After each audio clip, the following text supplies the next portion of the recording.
In today's video, I'm going to teach you how to fix OneDrive not syncing in Windows 11 5 minutes. Let's start with a quick refresh of OneDrive, which solves most sync hiccups. Look down at your taskbar near the clock and click the OneDrive cloud icon. If you don't see it, click the small arrow to show hidden icons. In the OneDrive menu that opens, click Settings. From here, pause the syncing first. Choose a short pause. This briefly stops the service and clears temporary stalls. After pausing, select Quit OneDrive to fully close the app.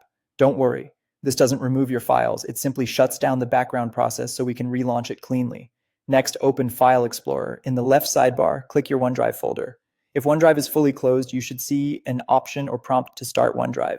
Click Start OneDrive to relaunch it. This triggers the app to reconnect and reindex changes, which often brings stuck files back into sync. Give it a moment, then check the cloud icon again to confirm syncing resumes. If the issue persists, make sure Windows is up to date and then restart. Open Settings, go to Windows Update and check for updates. Install anything pending and reboot. Updates include fixes for background services and network components that OneDrive relies on, and a restart finalizes those changes. If you're still having trouble, let's reset the account connection inside OneDrive. Open OneDrive from the taskbar again and click Settings. Go to the Account tab.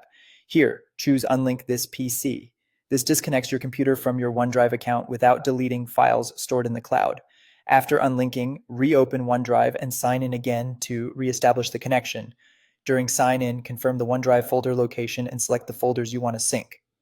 This fresh handshake clears corrupted tokens and directory mappings that commonly cause sync failures. Once you're signed in, watch for the cloud icon to show it's syncing. You can also open the OneDrive menu to see progress and any file errors. If you paused syncing earlier, make sure it's resumed. Allow a few minutes for larger libraries to rescan. That's it. We paused and quit OneDrive, relaunched it from File Explorer, updated Windows, and restarted, and if needed, unlinked and signed back in. Follow these steps in order, and your files should start moving again. Thanks for watching, and I hope this helped you get OneDrive back on track in Windows 11.